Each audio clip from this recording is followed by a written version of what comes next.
My son Marcus cut off my access to the bank account and waited for me to come crawling back, begging for help. A whole month passed, and I never called him once. When he finally drove over to my place and saw what car was parked right out front, his legs started to shake.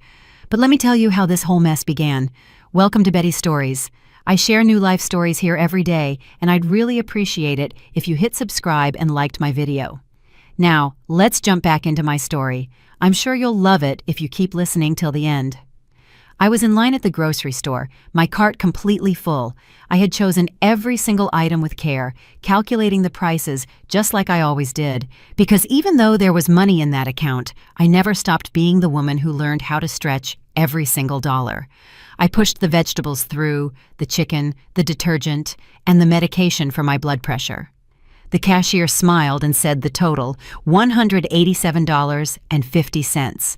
I slid my debit card through the reader. I waited. The machine gave a dry, clipped sound. Declined. The cashier frowned. I tried again, but it was declined once more. I felt the blood rush to my face. The people behind me started shifting nervously. Someone sighed, impatient. The cashier looked at me with that mix of pity and annoyance I will never forget. I had to leave the full cart right there and walk out of the store with empty hands and my head hanging low. I got home shaking, not from the cold, but from a humiliation that was burning me up inside. I tried to log into the bank app on my phone, user or password incorrect.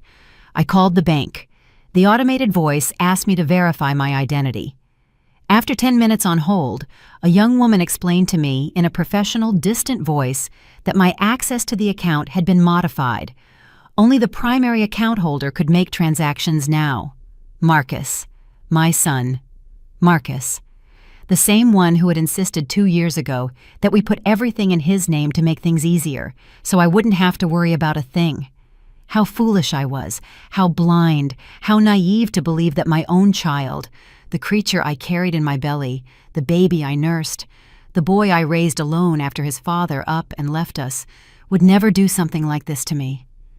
I hung up the phone and stayed put on the living room sofa, the very same sofa where Marcus used to sit as a boy watching cartoons while I got home from my second job, my feet swollen and aching.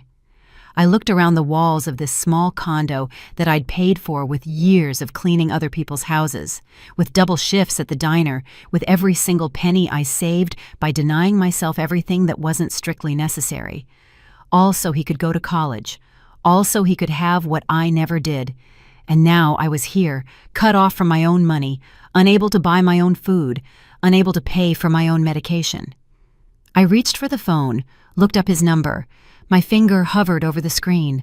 I almost dialed. I almost called him to ask what had happened, to beg him to explain, to plead with him to fix his mistake. But something inside me, something small but hard as a stone, stopped me. Because it wasn't a mistake. I knew it in that instant with a clarity that pierced my chest. Marcus knew exactly what he was doing.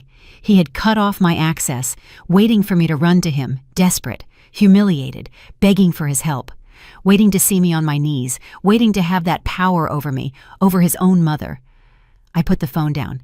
I wasn't going to give him that satisfaction. Not yet. Maybe never. I got up from the sofa and walked into the kitchen. I opened the cabinet. There was rice, beans, a little oil, salt.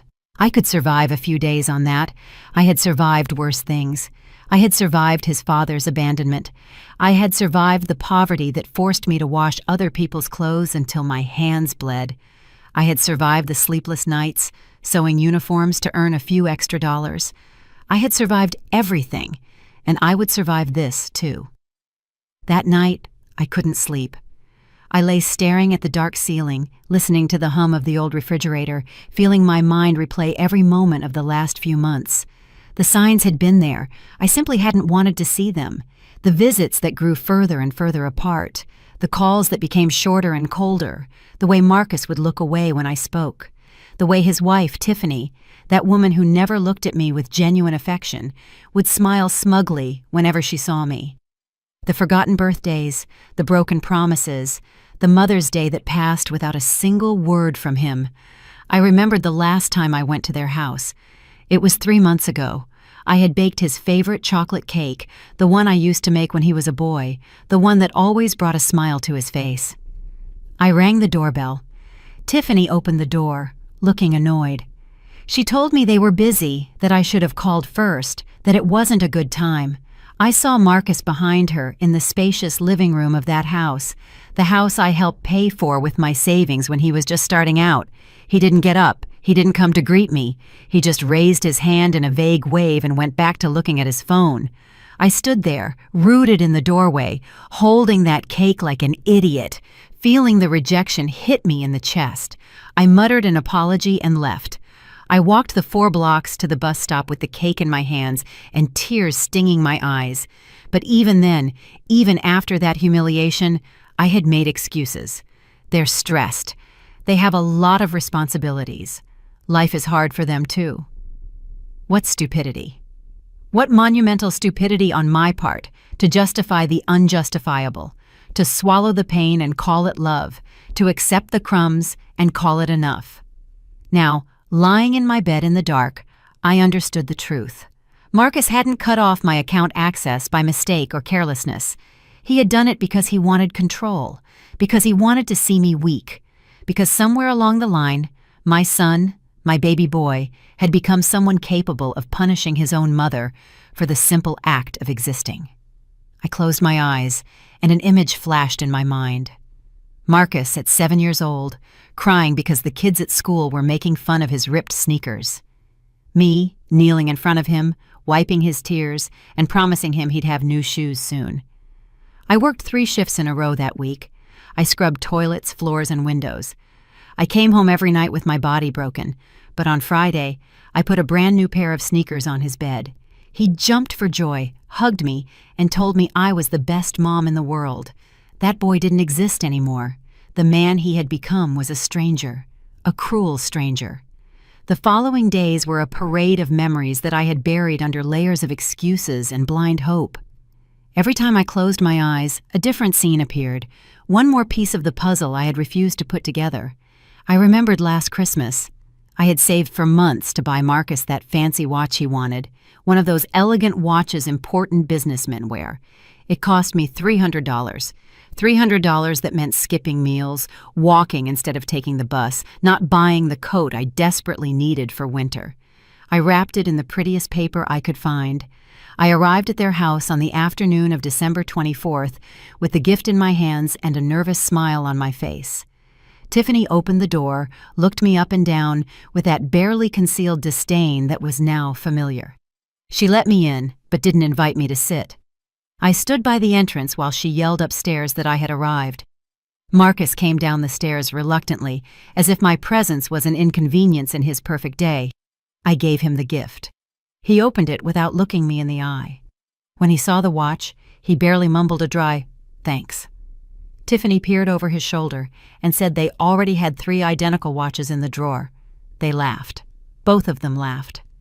Marcus didn't even bother to pretend he liked it. He told me they had plans and that I needed to leave. He didn't offer me a drink. He didn't ask how I had gotten there. He didn't wish me a Merry Christmas. I left that house with my heart shattered, yet I still told myself that maybe I was being too sensitive, that maybe they really were busy, that maybe I expected too much. Lies. It was all lies I told myself to avoid facing the truth. I also remembered my 63rd birthday. I waited all day for a call. Just one call. I kept the phone close to me every second. I checked it every 5 minutes in case I'd missed a notification. The call never came. But that night, while aimlessly scrolling through social media to distract myself from the loneliness, I saw the pictures. Marcus and Tiffany at a fancy restaurant, smiling, clinking wine glasses. The caption read, "Celebrating life and blessings." It was my birthday, and he was celebrating without remembering me. The comments under the photos were from friends, congratulating them, asking what they were celebrating. No one mentioned my name. No one knew it was my birthday. Because for Marcus, I no longer existed. I stared at those photos for hours. My son looked so happy, so free, so relieved he didn't have to pretend to care about me. I turned off the phone and cried in the darkness of my room until I had no tears left. I remembered the day I got sick. It was 6 months ago, a bad flu that left me bedridden with a high fever and too weak even to get myself a glass of water. I called Marcus. It rang 5 times before he answered. His voice sounded annoyed. "I'm busy, Mom. I'm in an important meeting." I explained that I felt terrible, that I couldn't even get up. There was a long silence. Then he told me to drink some hot tea and rest. That was it. He didn't come to see me. He didn't call back to check on me. He didn't even send a text message. It was 5 days of fever. 5 days during which my neighbor, Ms. Gladys Jenkins, a woman I barely knew, was the one who knocked on my door every morning with a thermos of hot soup and medicine she bought with her own money. Her, a stranger who owed me nothing, who had no obligation to me, while my own son didn't lift a finger. When I finally recovered and called him to tell him I was better, he replied with a distracted, "That's good, Mom," as if we were talking about the weather, as if I were a distant acquaintance and not the woman who brought him into the world. I remembered the times I asked him for help with simple things, a stubborn lock I couldn't open, a light bulb that needed changing on the high ceiling, a heavy piece of furniture that needed moving. He always had an excuse. He was always busy. It was always, "Tomorrow, Mom, I can't today." That tomorrow never came. But when he needed money for the down payment on his house, I didn't hesitate for a second. I gave him my savings, $12,000 I had saved for my old age, for emergencies, to feel secure. I gave it to him without a second thought, because he was my son, because I trusted him, because he promised he'd pay me back in 6 months. 3 years had passed. I hadn't seen a single dollar back, and now I understood why. Marcus never intended to pay it back. He knew I would never ask for it. He knew he could take and take without giving anything in return. Because mothers forgive, because mothers forget, because mothers keep loving even when they're treated like trash. I sat at the kitchen table with a cold cup of tea in my hands.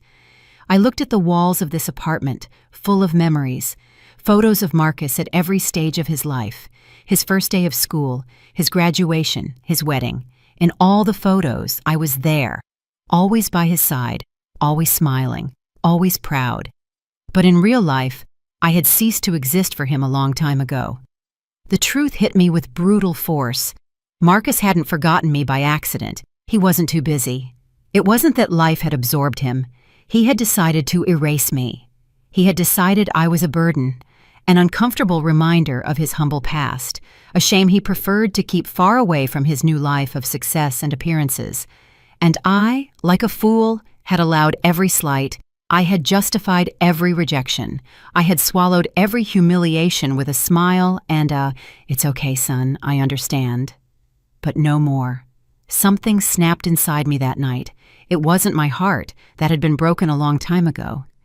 It was the invisible chain that tied me to the need for his approval, to the hope that one day he would return to being the boy who hugged me and told me I was his favorite person in the world.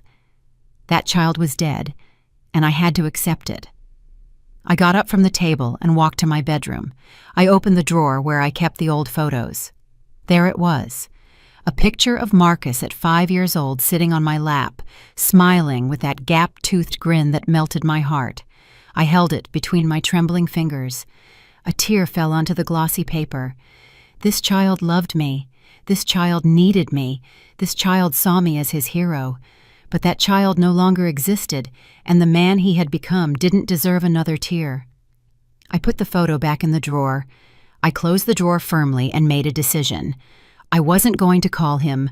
I wasn't going to beg him. I wasn't going to give him the pleasure of seeing me broken.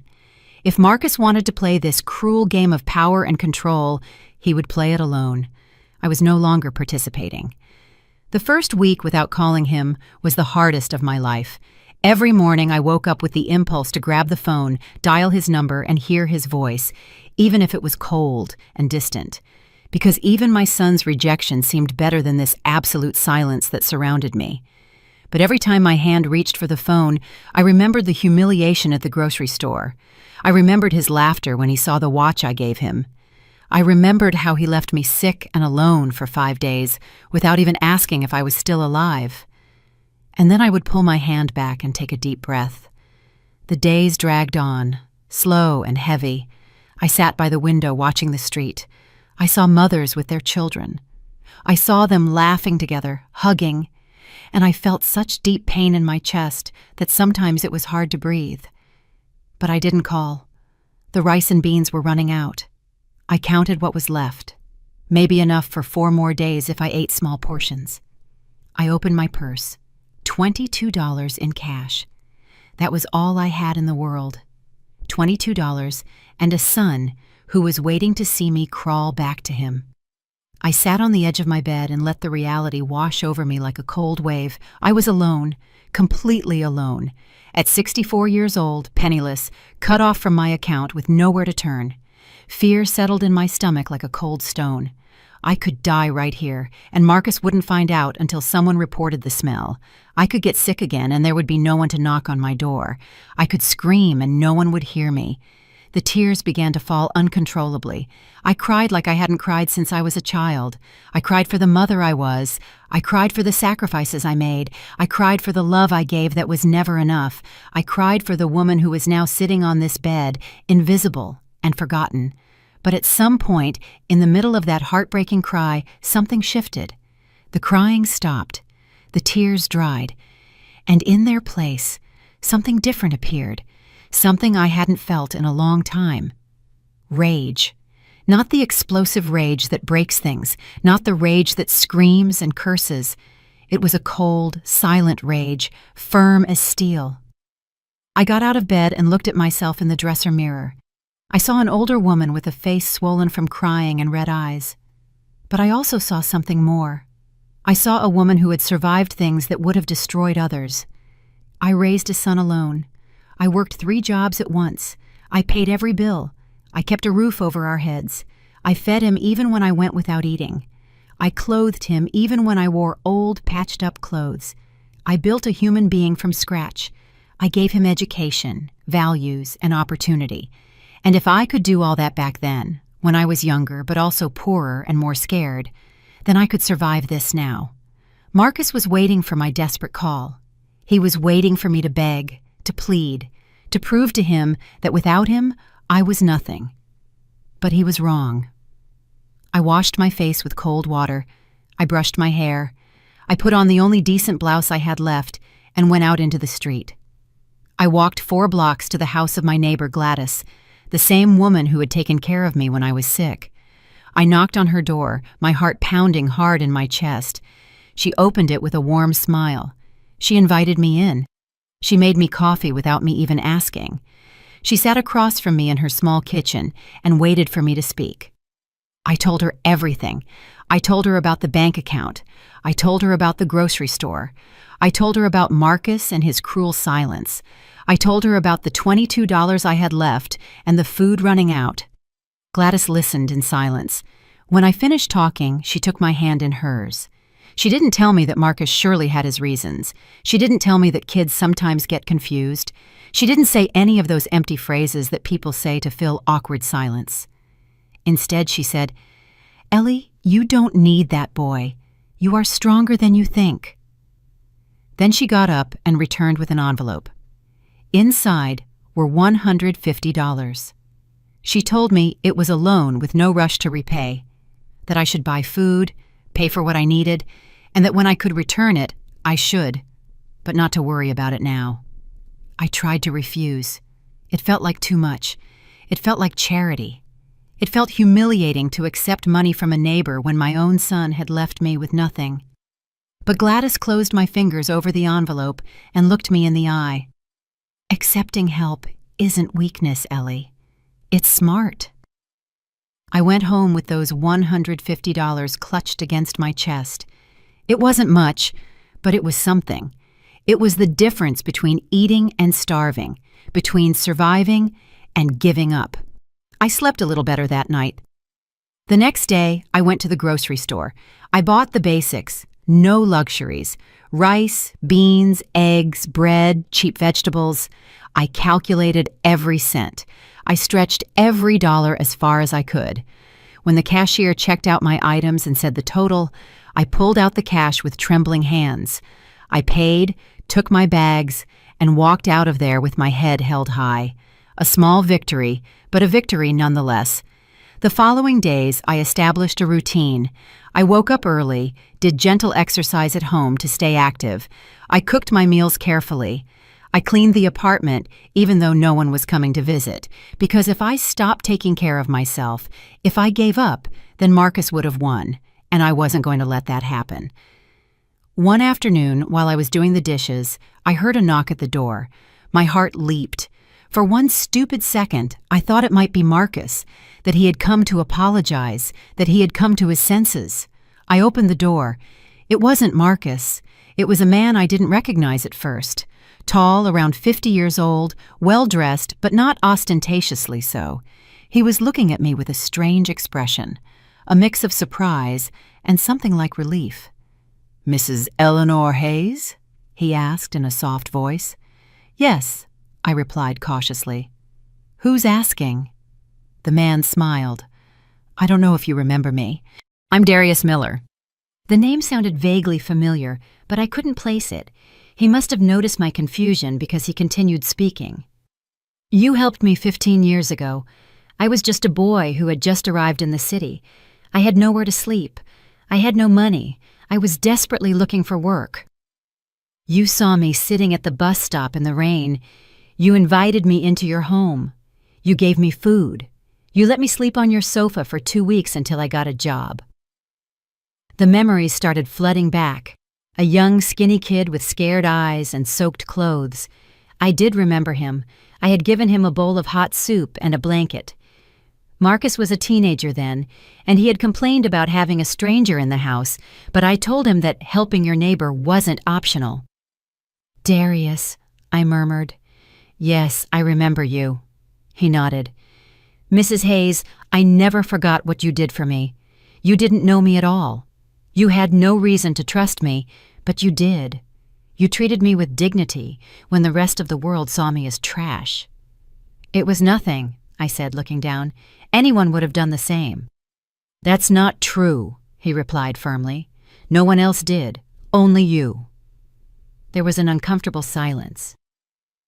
I didn't know what to say. Darius continued. "I've been looking for you for months. I wanted to thank you personally. I wanted you to know that thanks to the opportunity you gave me, I was able to build a life. Now I have my own business. I'm doing well, very well." "I'm glad for you," I said sincerely. "But when I finally found you, I started asking a few questions, and I learned some things that worried me a lot, Mrs. Hayes." My body tensed. "What things?" "I heard that your son cut off your access to your own accounts, that he left you without resources, and that you're going through some difficulties."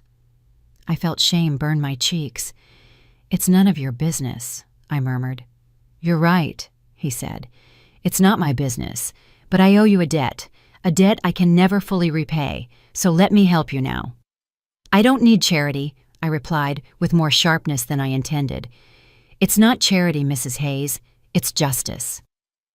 Darius Miller didn't wait for my response. He took a business card from his wallet and held it out to me. It read, "Darius Miller, financial advisor and legal consultant. Tomorrow at 10 in the morning, I have an appointment with a lawyer friend of mine," he said calmly. "I'd like you to come with me. We need to review your financial situation, see what options you have, what rights you're entitled to." I shook my head. "I don't have money for lawyers." "I'm not charging you anything," he replied. "I'm doing this because I want to, because I have to, because 15 years ago you gave me something priceless, dignity and hope. Now let me return even a fraction of that." I wanted to refuse. I wanted to tell him I could handle it alone. But the truth was, I couldn't. The truth was, I was desperate. And the truth was, maybe, just maybe, this was the sign I had been waiting for without even knowing it. "Okay," I finally whispered. "I'll go." Darius smiled. "I'll pick you up at 9:30. And Mrs. Hayes, this is going to get better, I promise you." He left before I could answer. I stood there, holding his card between my fingers, feeling that something was changing. I didn't know what exactly, but something was stirring in the shadows of my life. That night, I barely slept. I tossed and turned, thinking about what a lawyer could do, what rights I might have, whether there was any way to recover even some of what Marcus had taken from me. By 9 in the morning, I was dressed and ready. I put on my best dress, the one I saved for special occasions. I put on a little makeup. I carefully styled my hair. I wanted to look dignified. I wanted to look strong. Darius arrived right on time in a fancy car. He opened the passenger door for me, like a true gentleman. During the drive, he asked me basic things, how I'd been all these years, if I still lived in the same condo, if I needed anything urgently. I told him the essentials. I didn't go into detail about Marcus. It still hurt too much to talk about it naturally. We arrived at a modern building downtown. We went up to the 5th floor. The office was spacious and bright. The door read, Mr. Kenneth Thompson, Family and Estate Law. A man in his 60s with gray hair and kind eyes greeted us with a warm smile. He shook my hand firmly. Mrs. Hayes, it's a pleasure to meet you. Darius has told me a little about your situation. Please have a seat. We'll go over everything calmly. I sat in a comfortable chair across from his desk.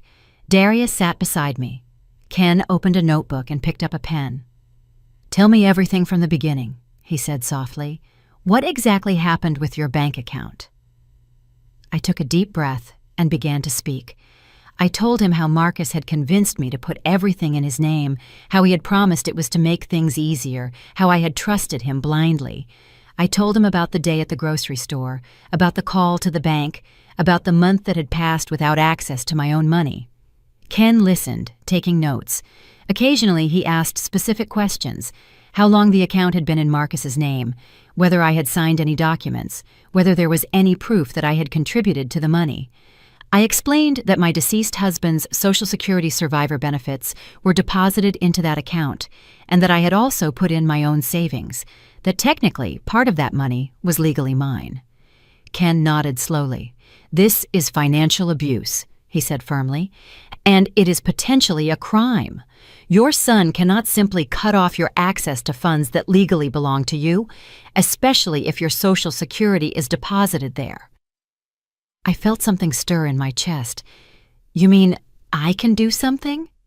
Not only can you, Mrs. Hayes, you must, he replied. This is a violation of your rights, and there are legal ways to recover what is yours. But he's my son, I murmured. I don't want to get him into trouble. Ken looked at me with a mixture of compassion and firmness. Mrs. Hayes, your son left you without money to eat. He left you without access to your medication. He put you in a situation of extreme vulnerability. He's already in trouble. Trouble he created himself. Tears began to well up in my eyes. I couldn't help it. All of this was too much, too real, too painful. Darius handed me a tissue. Ken waited patiently for me to compose myself. What do I need to do? I finally asked, my voice trembling. Ken leaned back in his chair. First, we'll subpoena your bank records. We'll prove that you have a legal claim to those funds. Then, we'll send a formal letter to your son, demanding that he restore your access immediately. If he refuses, we will proceed legally. And if he claims the money is his, that you have no right to anything, then we'll go to court. And believe me, Mrs. Hayes, judges do not look kindly upon children who financially abuse their elderly parents, especially when there is clear evidence that you contributed to those funds. But that will take time, I said, feeling overwhelmed. I need money now, to eat, to survive. Ken looked at Darius. Darius nodded, as if they had discussed this beforehand. We already thought about that, Darius said. While the legal matters are being resolved, I'm going to help you with your basic expenses. It's not a loan, it's a gift, and I won't take no for an answer. I tried to protest, but Darius raised his hand. Mrs. Hayes, you gave me a roof and food when I had nothing. You treated me like your own son. Please let me do this. I didn't know what to say. The words were stuck in my throat. I could only nod as tears streamed down my cheeks. Ken continued to explain the process, the documents I would need, the steps to follow. Everything sounded complicated, but he explained it patiently, making sure I understood every detail. He also mentioned something that surprised me. "Mrs. Hayes, I need to ask you something important. Did you ever lend your son money, specifically the $12,000 for the down payment on his house?" "How did you know that?" I asked, astonished. "I did some checking around," Darius replied. "I talked to some people who know both of you, and that information came out." "Yes, I loaned him that money," I confirmed. 3 years ago. He promised to pay it back in 6 months. He never did. "Do you have any documents proving that loan? A contract? A receipt? Anything?" I shook my head, ashamed. No, I trusted his word. He was my son. Ken sighed. "That complicates things. Without written proof, it's difficult to recover that money, but we can try to include it in the general lawsuit. Sometimes children confess to these things when they're under legal pressure." We spent 2 more hours in that office.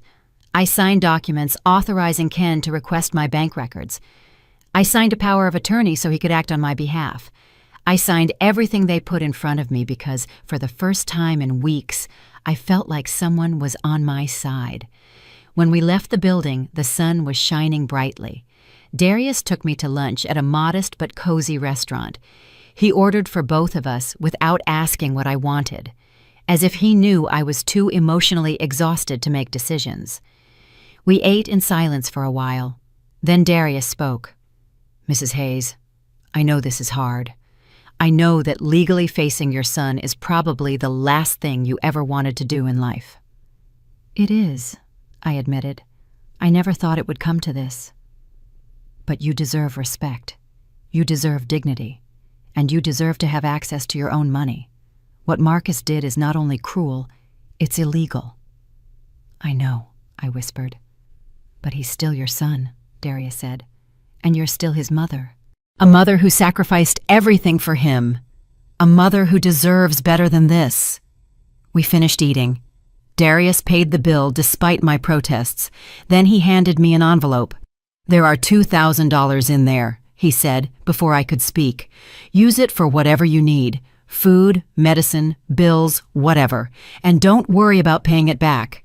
When this is settled and you get your money back, if you want to give me something, fine. If not, that's fine too."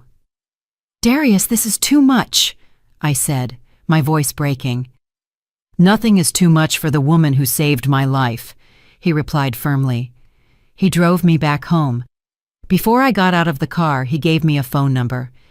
"It's my personal cell. Call me if you need anything at all. Anytime. I mean it." I walked into my condo with the envelope clutched against my chest. I closed the door, leaned against it, and finally, after weeks of pain and fear, I felt something different. Hope. The following days were a whirlwind of activity that I hadn't experienced in a long time. I felt useful, busy, alive in a way I had forgotten was possible. Ken called me 3 days after our meeting. His voice sounded satisfied. "Mrs. Hayes, I have good news. I got the bank records from the last 5 years." "And what do they say?" I asked, my heart pounding. "They say you have a solid case.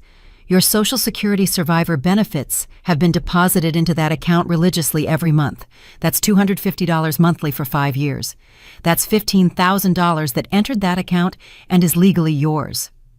The number took my breath away. I had never thought of that money that way. I had never added it up. I only knew that my pension arrived and that Marcus supposedly used it to help me with my expenses. But now I realized that I barely saw any of that money. Marcus gave me $200 a month when he remembered. Sometimes less, sometimes nothing. Where was the rest of my money? "That's the right question," Ken said. "The records show that Marcus has been spending freely from that account. Expensive restaurants, travel, luxury purchases. There's a charge for $8,000 at a jewelry store 6 months ago. Another for $15,000 at a travel agency a year ago." I felt the rage return, cold and hard. Marcus had been living well on my money while I was counting pennies to buy rice. "There's something else too," Ken continued. "I found evidence that you deposited your own savings into that account. $2,500 4 years ago, money you earned working before you retired." "Yes," I said, my voice trembling. That was when Marcus convinced me to unify everything into a single account so it would be easier to manage. He said that way he could help me better with my finances. What he did is called misappropriation of funds, Mrs. Hayes, and we have all the evidence we need to prove it. What's next?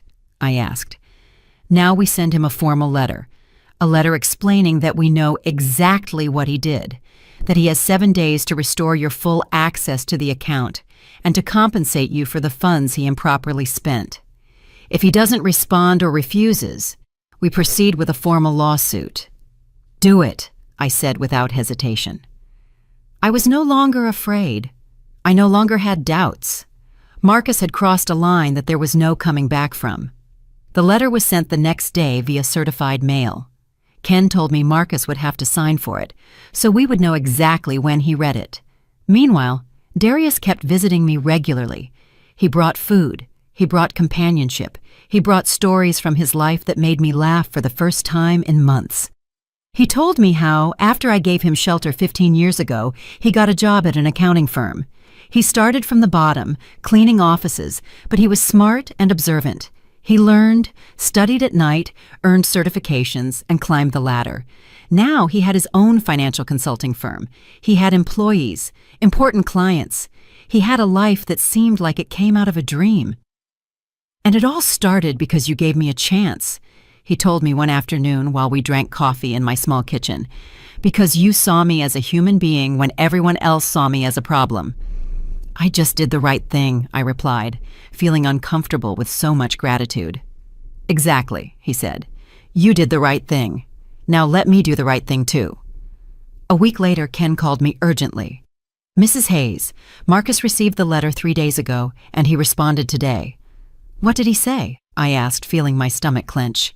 He's furious. He sent a letter from his own lawyer saying that all the money in that account is legally his because the account is in his name, that you have no right to those funds, and that if we insist on this, he will countersue for defamation. It's a common intimidation tactic, Ken continued.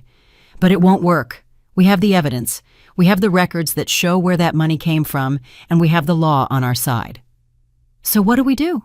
I asked. We proceed with the formal lawsuit. We go to court, and we are going to win. That night, I couldn't sleep, not from fear, but from something else, the certainty that this was really happening, that I was truly facing my own son, that our relationship, whatever little was left of it, was about to be completely destroyed. But there was no turning back, and honestly, I didn't want to turn back anymore. Darius showed up at my door the next day with something unexpected, a new cell phone, more modern than the old one I had. You need a better phone, he said, handing it to me. It's already set up. It has my number and Ken's, and I also got you an unlimited data plan so you can call and use the internet without worrying. I tried to refuse, but he insisted. Plus, he said with a smile, I need you to be able to receive emails because I have something else for you. What is it? I asked, confused. I sat down in front of the laptop he had brought. Darius opened several documents on the screen. I did a complete investigation of your financial situation, he explained. And I found something interesting. You worked for a cleaning company for 25 years, right? Yes, I confirmed. Until I retired 6 years ago. That company had an employee retirement fund, a fund that you automatically contributed to from your paycheck every month. It's a small amount, but over 25 years it accumulated. I didn't know anything about that, I said, surprised. Most employees didn't, Darius replied. The company didn't make much effort to inform people, but I investigated, I talked to them, and it turns out you have $8,500 in that fund that you never claimed. $8,500, another number that seemed unreal. How is it possible that they never told me? I asked. They sent a letter to your address when you retired, but according to their records, the letter was returned, probably because you had already moved to this condo. Darius took some forms from his briefcase. You need to sign these documents to claim that money. The process takes about 3 weeks, but that money is yours, legally without dispute. I signed the papers with trembling hands. I couldn't believe what was happening. Money I thought I didn't have. Money that was mine by right. Money that meant independence. But that's not all, Darius continued. I also checked if you qualified for any assistance programs for seniors, and it turns out you do. There's a state program that can provide you with an additional $250 a month for medical and food expenses. How come I didn't know any of this? I asked, feeling overwhelmed. Because nobody told you, Mrs. Hayes, and because Marcus probably never cared to find out. He wanted you to depend on him, to need him, because that gave him power. The following days were filled with intense paperwork, signatures, forms, documents. Darius helped me with everything. Ken, too. Between the two of them, they were building a legal and financial shield around me. And slowly, very slowly, I began to feel different. I began to feel powerful. 2 weeks later, I received an email on my new phone. It was from the cleaning company I had worked for. They confirmed that my request had been approved. The $8,500 would be deposited into my new account, the account Darius had helped me open at a different bank, an account where only I had access. I cried when I read that email, not from sadness, but from relief, from gratitude, from victory. Darius called me that same afternoon. I have one more surprise for you, he said in a mysterious voice. I'll pick you up tomorrow at 10. Put on something nice. What surprise? I asked. You'll see, he replied, and hung up. The next morning, I got ready with care. I put on my best dress, did my makeup, and styled my hair. When Darius arrived, he whistled in admiration. You look beautiful, Mrs. Hayes. He drove me to a car dealership, an elegant dealership with shiny, gleaming cars. He parked and looked at me with a smile. What are we doing here? I asked, confused. You need transportation, he said simply, and I need to buy a new car, so we're going to kill 2 birds with 1 stone. My current car is only 2 years old. It's in perfect condition. I don't need it anymore, so I'm going to give it to you. Darius, I can't accept a car, I protested. Yes, you can, he replied. And you will, because you deserve to move around freely. You deserve not to depend on buses or anyone else.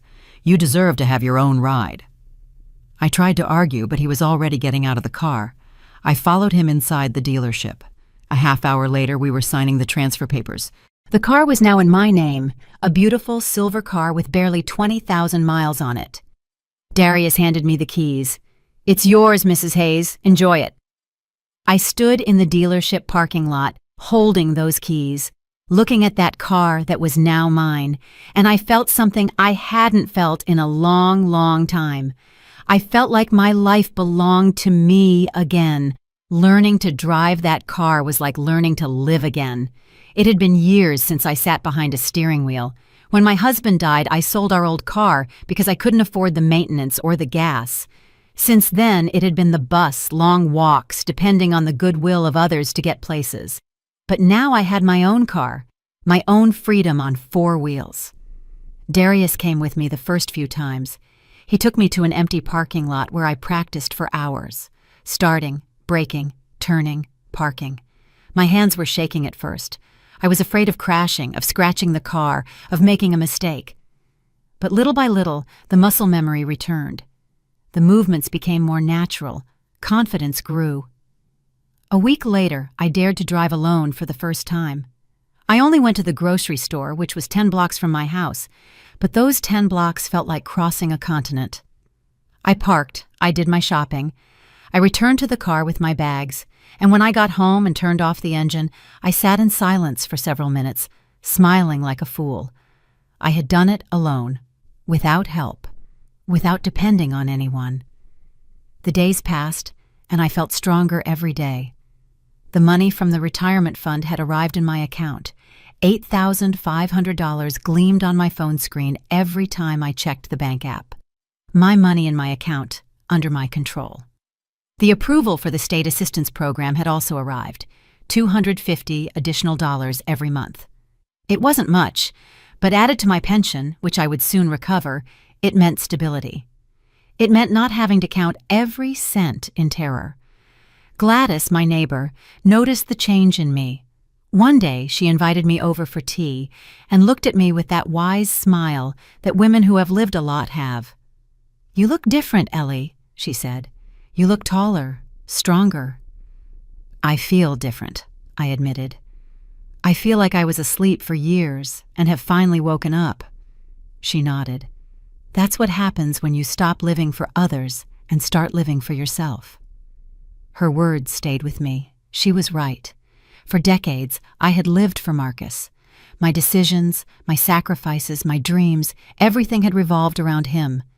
And when he tossed me aside like trash, I almost gave up. I almost accepted that without him, I was nothing. But now, I knew the truth. I had always been something, someone, a woman with self-worth, a woman who didn't need her son's validation to exist. Ken called me on a Tuesday afternoon. "We have a date for the preliminary hearing," he announced. "It will be in 3 weeks. The judge will review the evidence from both sides and decide if there is merit to proceed to trial." "Will we be ready?" I asked with nervousness I couldn't hide. "More than ready," he replied with confidence. "We have bank documents, deposit records, evidence of unauthorized expenses. We have a solid case, Mrs. Hayes. Marcus has no way to justify what he did. And what if the judge doesn't believe us?" I asked in a low voice. "He will believe us," Ken said firmly. "Numbers don't lie, and judges don't tolerate financial elder abuse. Believe me." I hung up the phone and looked out the window. In 3 weeks, I would see Marcus face to face. In 3 weeks, I would have to look him in the eye, knowing that I had taken him to court, knowing that our relationship, if anything was left of it, would be destroyed forever. Part of me still hurt. The part that was a mother, the part that remembered the child who once hugged me and told me I was his hero. That part wanted to cry, wanted to give up, wanted to call him and tell him to forget about all of this. But the other part of me, the part that had grown and strengthened over these last few weeks, knew I couldn't do it. I knew Marcus needed to face the consequences of his actions, and I knew I deserved justice. I decided to prepare for that encounter. I didn't want to go to the courthouse feeling weak or afraid. I wanted to arrive feeling powerful. I started taking better care of myself. I walked every morning in the nearby park. I bought nutritious food with the money I now had. I allowed myself small luxuries that I once considered impossible. A coffee at the corner coffee shop, a magazine, a haircut at a decent salon. I also started writing. I bought a notebook, and every night before bed I wrote down my thoughts. I wrote about the pain Marcus had caused me, about the years of sacrifice he had forgotten, about the betrayal that still burned in my chest. But I also wrote about my rebirth, about Darius and his unexpected loyalty, about Gladys and her generous friendship, about Ken and his tireless advocacy, about all the people who had shown me that I did matter. Writing helped me sort through my emotions, see clearly what had happened and what was happening, and mentally prepare for what was to come. A week before the hearing, Darius came to visit me with a proposal. "Mrs. Hayes, I know this is going to sound strange, but I want us to rehearse." "Rehearse what?" I asked, confused. "The day of the hearing. Ken is going to ask you questions. Marcus's lawyer will, too. I want us to practice your answers, to make you feel confident so they don't catch you off guard." We spent the entire afternoon rehearsing. Darius played the role of the hostile lawyer, throwing difficult questions at me, trying to confuse me, to make me doubt. "Isn't it true that you gave your son permission to manage that account however he wanted?" he asked in a harsh voice. "I gave him permission to help me manage it," I replied in a firm voice. "I didn't give him permission to steal my money." "How can you call it stealing when the account is legally in his name?" "Because that money came from my Social Security, from my work, from my savings. The fact that the account is in his name doesn't change whose money it is." Over and over we went through the possible questions. Over and over I practiced staying calm, remaining firm, and not letting myself be intimidated. By the end of the afternoon, Darius smiled. "You're going to do great, Mrs. Hayes. You're going to surprise everyone in that room." 2 days before the hearing, I did something I hadn't done in weeks. I took out the old photos of Marcus, the ones I had put away in the drawer. the ones that showed the smiling boy he once was. I looked at them one by one. Marcus at 3 years old, covered in chocolate. Marcus at 8, proudly showing off his first soccer trophy. Marcus at 15 on his high school graduation day. Marcus at 22, the day he graduated from college. In every photo, I was there, behind him, beside him, holding him up, cheering him on, loving him. But he no longer saw me. He no longer valued me. He no longer loved me the way a son should love his mother. I put the photos back in the drawer. I closed the drawer gently and decided I wouldn't take them out again, not because I wanted to forget, but because I needed to move on. The night before the hearing, I couldn't sleep. I tossed and turned, imagining what it would be like, how I would feel seeing Marcus after almost 2 months without contact. What expression would be on his face? Would he feel shame? Would he feel regret? Would he feel anything at all? At 6 in the morning, I got up. I showered with hot water, letting the steam fill the bathroom. I dressed in the most elegant outfit I had, a gray suit I had bought at a consignment store, but that looked dignified and professional. I put on my makeup carefully. Not too much, just enough to look rested and confident. I pinned my hair back in an elegant bun. When I looked in the mirror, I saw a woman I didn't entirely recognize. A woman with a straight back, a firm gaze, and a jaw clenched in determination. This was me now. No longer the pleading mother, no longer the woman who accepted crumbs, no longer the one who apologized for existing. Darius arrived right on time at 8. He opened the car door for me with an encouraging smile. Ken was waiting for us at the courthouse entrance with his briefcase full of documents. "Are you ready?" he asked. I took a deep breath. "I'm ready." We entered the building. Our footsteps echoed in the marble hallways.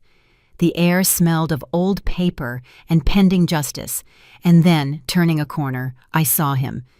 Marcus was standing in front of the hearing room. He was wearing an expensive suit.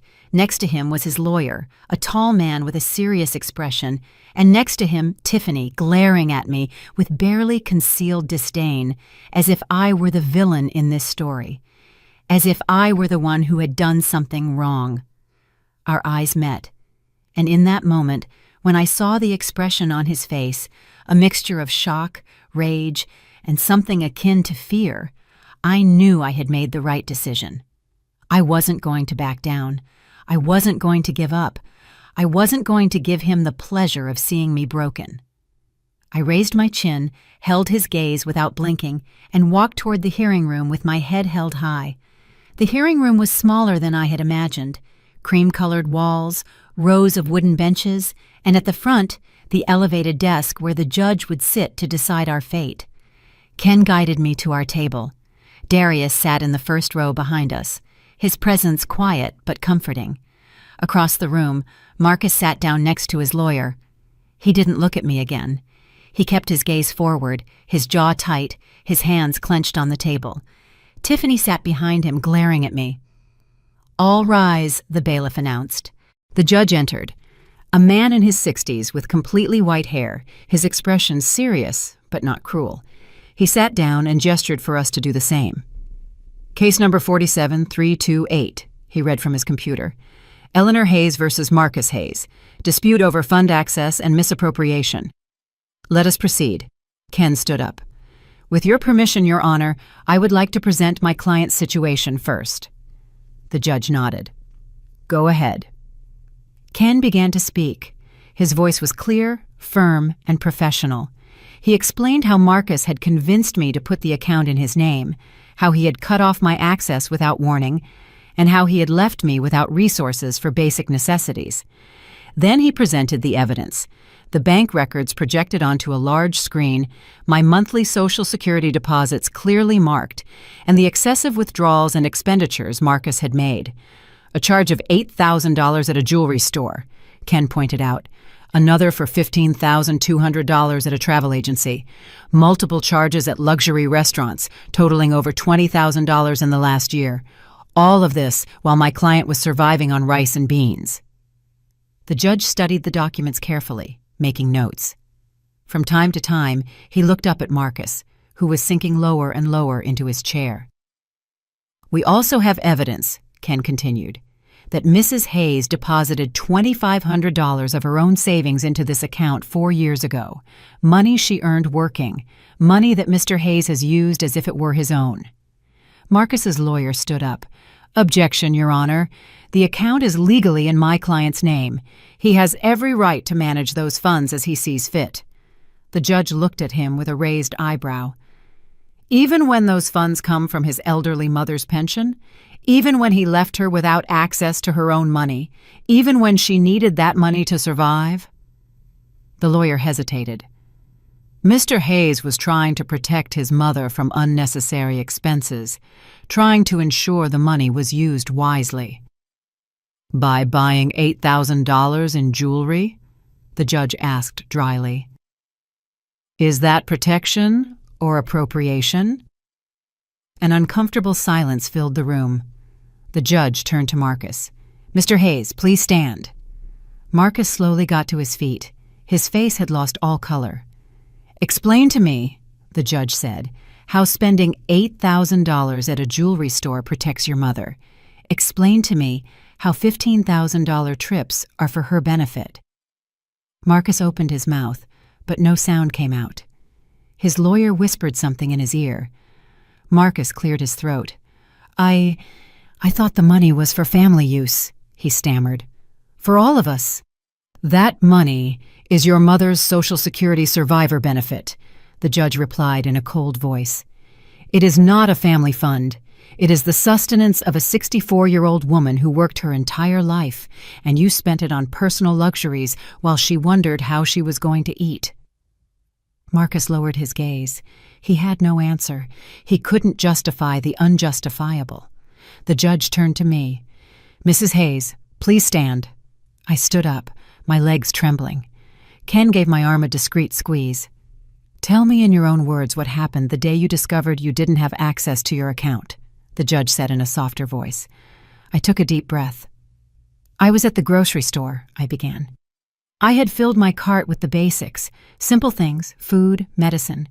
When I tried to pay, my card was rejected. I had to leave everything there and walk out with empty hands. The humiliation was terrible. My voice broke a little. Ken passed me a glass of water. I took a sip and continued. I called the bank and they told me that only the account holder could make transactions. My son, the son I raised alone, the son I worked 3 jobs for, the son I gave everything I had to, he had cut off my access without even telling me. And what did you do after that? The judge asked. I almost called him, I admitted. I almost begged him to explain, but then I realized it wasn't a mistake. He knew what he was doing. He was punishing me. He was controlling me. He was waiting for me to come groveling to him, but I didn't. You did not, the judge confirmed. No, I did not, I said firmly. I wasn't going to give him that satisfaction. The judge nodded with what seemed like approval. He turned back to Marcus. Mr. Hayes, be seated. Marcus dropped into his chair. He looked defeated. Small. The judge reviewed more documents. I see here that you also loaned your son $12,000 3 years ago for the down payment on a house. Is that correct, Mrs. Hayes? Yes, Your Honor, I confirmed. He promised to pay it back in 6 months. He never did. And do you have any documents proving that loan? A signed contract? I shook my head, ashamed. No. I trusted his word. He was my son. The judge looked at Marcus sternly. Mr. Hayes, is it true that your mother loaned you that amount? Marcus hesitated. His lawyer whispered something urgently. Finally, he nodded. Yes, it's true, and I intended to pay her back. Things got complicated, Marcus murmured. Or you couldn't, or wouldn't, the judge said. Mr. Hayes, let me be very clear. What you did is not only morally reprehensible, it is legally questionable. Cutting off an elderly woman from her own pension, spending those funds on personal luxuries, and then having the audacity to say it was to protect her, that borders on financial elder abuse, a serious offense in this state. Marcus's lawyer quickly stood up. Your Honor, my client is willing to reach a settlement, to restore Mrs. Hayes's access immediately, to compensate her for any inconvenience. Ken stood up. With due respect, Your Honor, a simple restoration of access is not enough. My client demands compensation for the improperly spent funds. She demands the immediate repayment of the $12,000 loaned, and she demands that his name be removed from any account shared with Mr. Hayes to prevent future abuse. The judge considered this. Mr. Hayes, stand up again. Marcus rose with difficulty. He looked about to collapse. Do you have the financial capacity to compensate your mother for the funds you spent from her pension? The judge asked. Marcus looked desperately at his lawyer. I would need time. I don't have that amount liquid right now. How much did you spend from your mother's pension in the last year? The judge asked, checking the documents. Approximately $40,000 according to these records. Money that should have been for her sustenance. Marcus didn't answer. Tiffany, sitting behind him, looked pale, finally understanding the magnitude of what they had done. The judge took off his glasses and looked at both of us. I'm going to take a 15-minute recess. When I return, I will give my decision.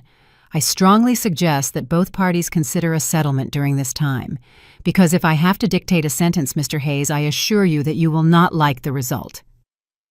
He stood up and left the room. We all stood. Ken turned to me. You're doing perfectly, Mrs. Hayes. Stay firm.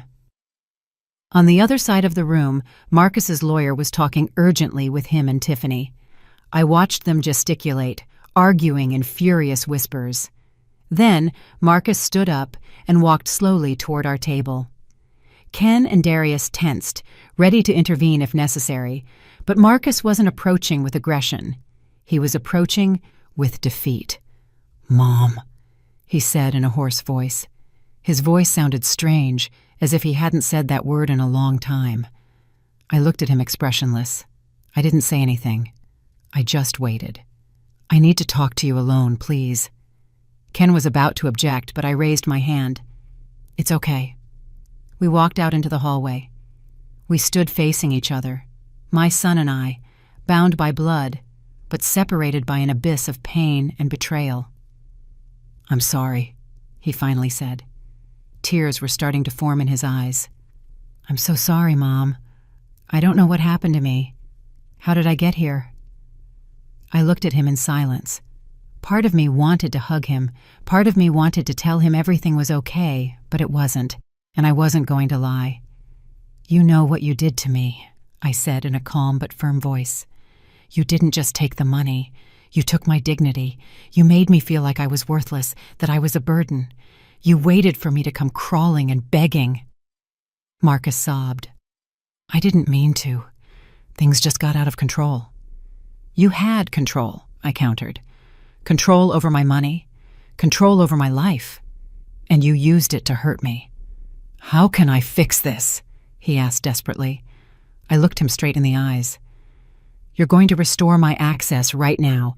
You're going to pay me the $12,000 I loaned you within 6 months, or you'll sell whatever you have to sell. And you're going to compensate me with $20,000 for the funds you spent from my pension. Or we go back in there and I let the judge decide, and I assure you he'll be less generous than I am." Marcus turned pale. $20,000, Mom, I don't have it." "Then sell it," I said curtly. "Sell your luxury car, sell your jewelry, sell what you bought with my money. You have 6 months for the $20,000 and 6 months for the $12,000, or I'll see you in court. You decide." Marcus wiped his tears. His hands were shaking. "Okay, I'll do it, I promise."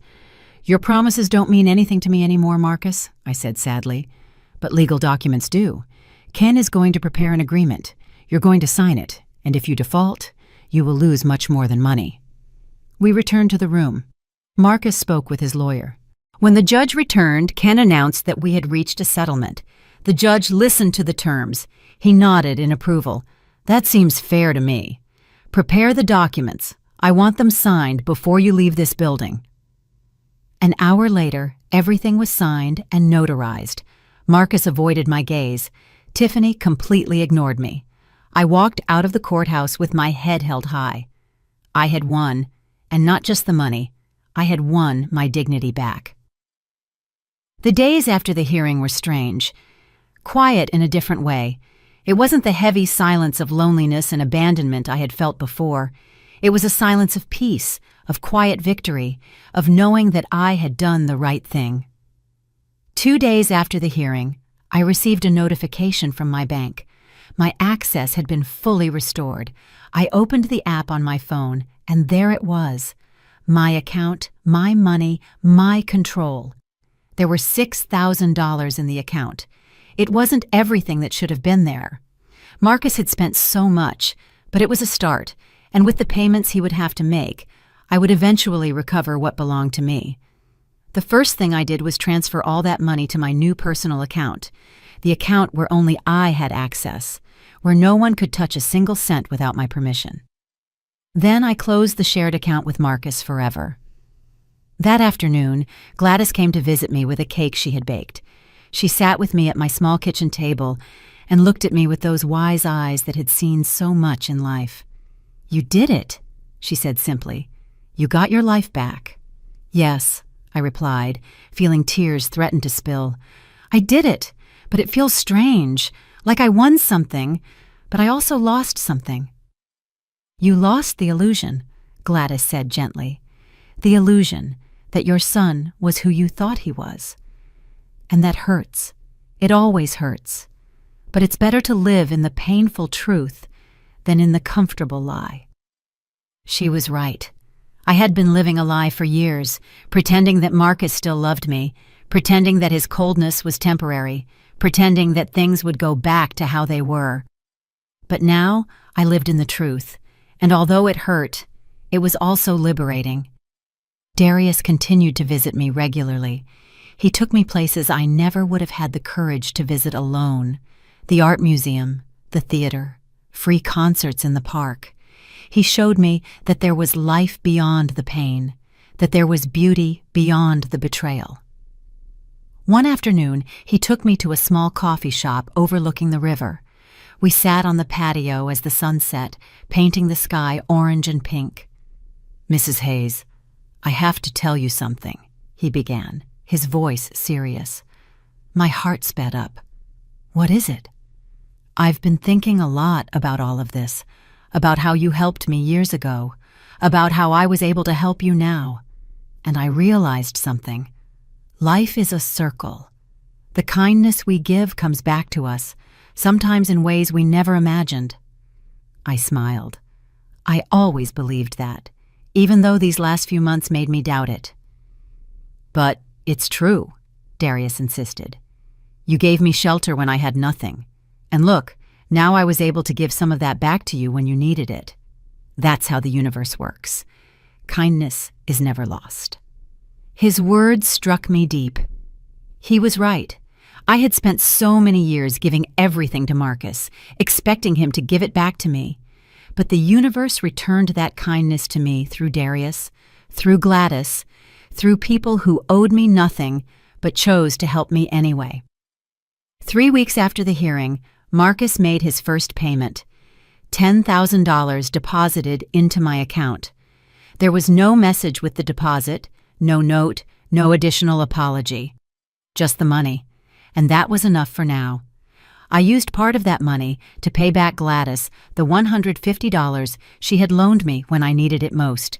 She tried to refuse it, but I insisted. "You helped me when no one else did," I told her, putting the money in her hands. "Please, let me do this."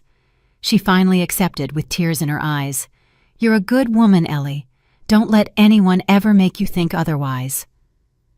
With the rest of the money, I did something I never thought I would do. I bought myself new clothes, not second-hand clothes, not old and worn-out clothes, but new clothes that made me feel beautiful, that made me feel alive.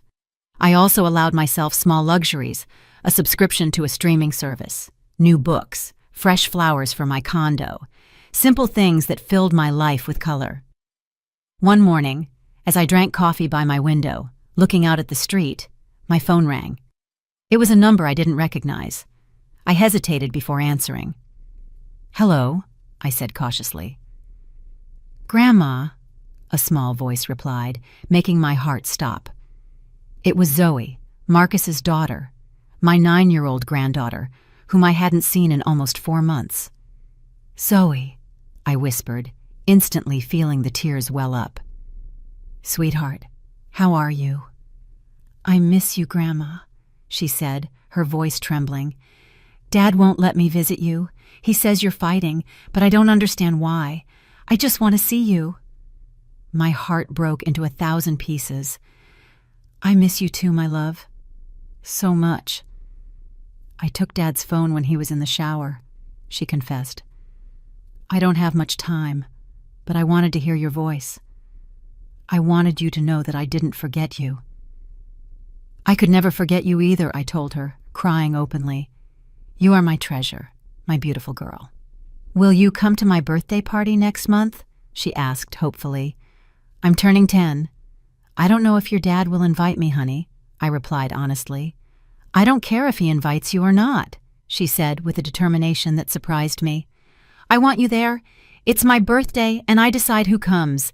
I have to hang up, Grandma. Dad is out of the shower. I love you." "I love you too, my angel, so much." The call ended. I sat there with the phone in my hand, crying, but this time they weren't tears of sadness. They were tears of love. My granddaughter hadn't forgotten me. She still loved me. She still needed me. And that meant not everything was lost. 2 weeks later, I received an invitation in the mail, a handmade invitation with colored crayons addressed to Grandma Eleanor from Zoe. "My birthday party. Please come." Inside was a note in a 9-year-old's messy handwriting. "Grandma, I told Dad that if you don't come, I don't want the party. He said it's okay for you to come. Please come. I miss you so much." I called Darius immediately. "I need a favor." "Anything," he replied without hesitation. "I need help buying the best birthday present for a 10-year-old girl, and I need the courage to face my son again." Darius laughed.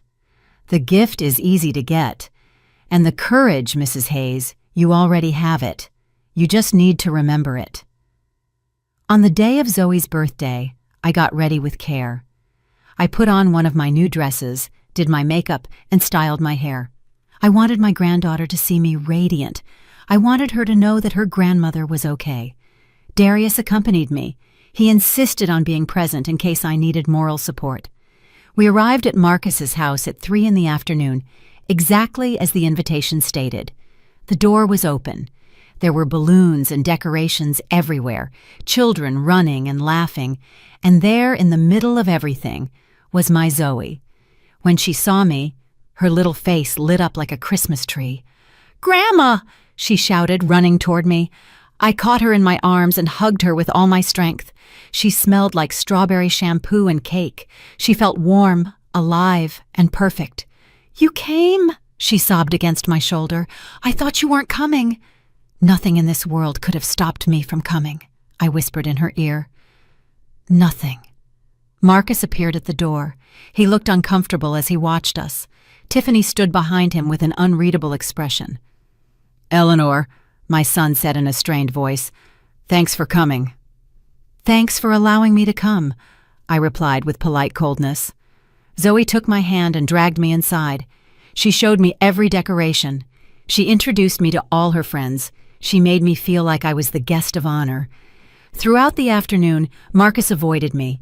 We didn't speak beyond forced courtesies, but it didn't matter. I hadn't come for him. I had come for my granddaughter. When they blew out the candles and cut the cake, Zoe looked for me among all the guests. She smiled at me, and in that moment, I knew this was enough. I hadn't recovered my son, and maybe I never would, but I hadn't lost my granddaughter, and that was more valuable than any amount of money. At the end of the party, as the guests left, I helped clean up despite Tiffany's protests.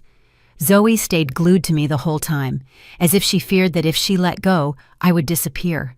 When it was finally time for me to leave, Zoe hugged me tightly. "You'll come to see me again, right? You won't disappear again." "I'll come," I promised her. "I swear. Now that I know you want me here, nothing is going to stop me." Marcus walked me to the door.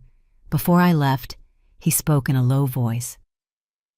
"Mom, I know I have no right to ask you for anything, but thank you. Thank you for coming. Zoe has been sad for months. Today was the first time I saw her truly happy. She shouldn't pay for our mistakes. She shouldn't, I replied. Children should never pay for the mistakes of adults. You're right, he murmured. Listen, I know things between us will never be like they were before. I understand that. I accept it. But Zoe needs you, so if you want to visit her, you're welcome to. I nodded. It wasn't a complete apology, it wasn't a reconciliation, but it was something, a small bridge over the abyss that separated us. I left that house feeling different. I hadn't recovered my son, but I had recovered something more important. My dignity, my strength, my life, and I had held on to the love of my granddaughter. And that was everything. 6 months have passed since that day in the courthouse. 6 months since I recovered my life. And now, sitting on my condo balcony with a hot cup of coffee in my hands, watching the sunrise paint the sky with colors I didn't stop to appreciate before, I can say with certainty that I am a different woman. Marcus complied with the payments, not all on time. Some arrived weeks late, but they arrived. The $32,000 he owed me, between what he borrowed and what he stole, were deposited into my account over these months. The last payment arrived a week ago. No message, no additional apology, just the money. And that's fine. I didn't need his words. I needed justice, and I got it. With that money, I did something I never imagined I would do. I invested in myself. I hired a financial advisor, a colleague of Darius's, who helped me open a high-interest savings account, plan my future, and ensure that I would never depend on anyone again. I also fixed up my condo. I painted the walls a warm color that makes everything feel cozier. I bought new furniture to replace the old, worn-out pieces. I hung up pictures that make me smile every time I see them. I turned this place into a real home, my home. Not a place where I simply existed, waiting for someone to remember me, but a place where I live fully. Darius is still part of my life. He comes to visit me at least once a week. Sometimes he takes me to new places. Sometimes we just sit and talk for hours. He tells me about his projects. I tell him about my small daily victories. There is a genuine friendship between us that I value more than words can express. A month ago, he introduced me to a woman named Cecilia Miller, his mother, a 70-year-old lady with a contagious laugh and a life story that made me cry. She had also gone through difficulties with her children. She had also had to learn to set boundaries. She had also had to rebuild herself. We became friends immediately. Now, we get together every week with Gladys for tea and share our lives. 3 women who understand the pain of being forgotten mothers. 3 women who decided not to let that pain define us. My relationship with Marcus remains distant. We see each other at Zoe's birthdays, at school celebrations she participates in, on important dates. We are cordial, polite, but the trust that once existed between us is broken. And honestly, I don't know if it will ever be repaired, but I have learned to be at peace with that. I've learned that I can't force anyone to love me the way I need to be loved. I've learned that some relationships, even blood relationships, have to transform, and sometimes that transformation means distance, means boundaries, means protecting your own heart. Zoe, however, is my light. I see her twice a week, on Wednesdays after school and on Saturday afternoons. Marcus brings her to my condo and picks her up a few hours later. During that time, it's just her and me. We cook together, we do crafts, we read books, we talk about her dreams. She tells me things she would never tell her parents, her fears, her hopes, her worries about school. And I listen to her with all my attention. I give her advice when she asks for it. I hug her when she needs comfort. And I tell her every day that she is loved, that she is valuable, that she is enough. Because I want her to grow up knowing something I forgot for many years, that her worth does not depend on what others think of her, that her dignity is inherent, that she deserves unconditional respect and love. Last week, Zoe said something that made me cry.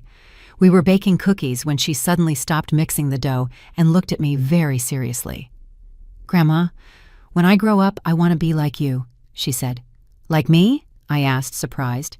"Yes," strong, brave, able to stand up for yourself, even when things are hard. Dad told me a little bit about what happened. Not all the details because he says I'm too young, but I know you fought for yourself, and that's really brave. I hugged her tightly, feeling my heart expand in my chest. You are already brave, my love, more than you know. I've started doing things I always wanted to do, but never allowed myself. I signed up for a painting class at the community center. I discovered I have a certain talent for landscapes. My paintings aren't masterpieces, but they fill me with joy every time I finish one. I also started writing, not just in my private notebook, but stories about women like me. Women who were forgotten but found themselves. Women who rose from the ashes of their pain and built something beautiful. Cecilia convinced me to share one of my stories in a writing group for older adults that meets at the library. I was terrified, but I did it, and when I finished reading, there were tears in the eyes of several people. They told me my story had touched their hearts, that they saw themselves reflected in it, and I realized something powerful. My pain was not just mine. My story was not unique. There were thousands, maybe millions, of women like me. Women who gave everything for their families only to be discarded when they were no longer convenient. Women who deserved to be heard, to be validated, to be honored. 2 weeks ago, I did something I never thought I would do. I donated $5,000 to a shelter for abandoned older women. Women who weren't as lucky as I was, who didn't have a Darius show up in their lives, who didn't have a Ken to fight for them. When I handed the check to the shelter director, she hugged me with tears in her eyes. "You don't know how many lives you're going to change with this," she said. But I did know, because someone changed mine, and now it was my turn to do the same for others. Yesterday afternoon, I was watering the plants on my balcony when the doorbell rang. I opened the door, and there was Marcus, alone, without Zoe, without giving me a heads up. "Can we talk?" he asked in a soft voice. I let him in. I offered him coffee.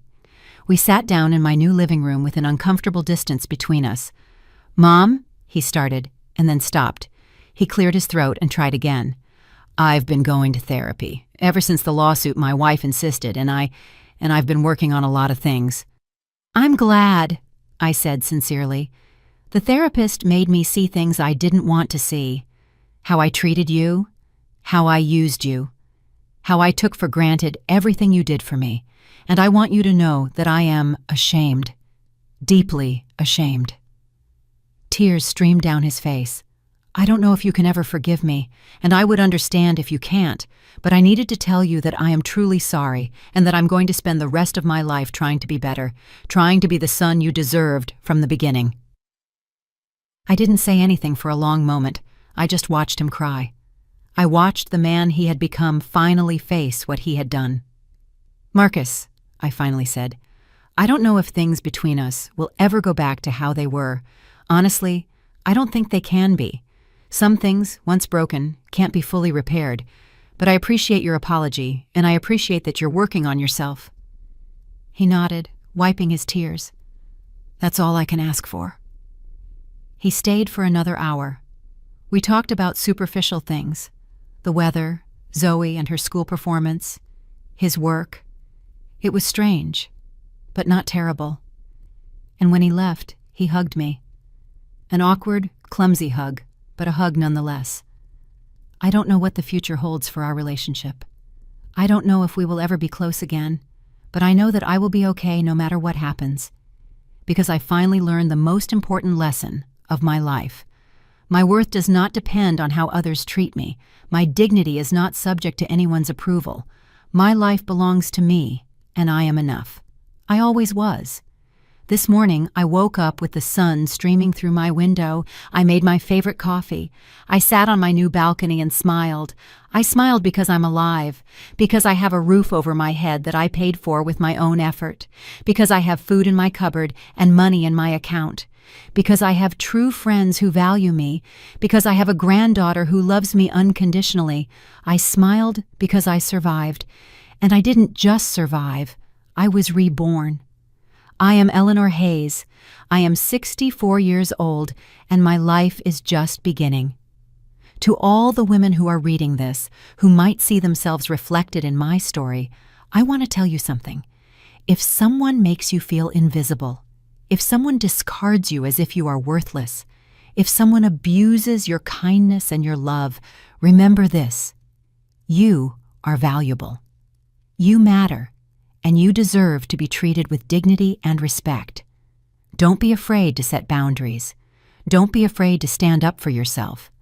Don't be afraid to stand alone if necessary, because sometimes the greatest strength isn't in enduring, it's in saying enough. And you who are reading this now, tell me, did you ever feel like someone tried to erase you from your own story? Did you ever have to fight for your dignity against someone who was supposed to love you? Did you ever rise from the ashes of betrayal and discover that you were stronger than you thought? Let me know in the comments, because our stories matter. Our voices deserve to be heard, and together we are unstoppable. Thank you for listening to my story. Thank you for being here. And always remember, it's never too late to take back your life. It's never too late to flourish. It's never too late to be who you were always meant to be. I'm really glad you're here and that I could share my story with you. If you liked it, show me by liking the video and subscribing to my channel. Let's see how many of us there are. Write in the comments which city you're watching from and what time it is. I'm so curious to know where all you wonderful people are tuning in from. If you want to support me a little extra, you can also send a small donation. I share new life stories for you every single day. And now, 2 of my most popular stories will pop up on the screen so you can choose what to watch next.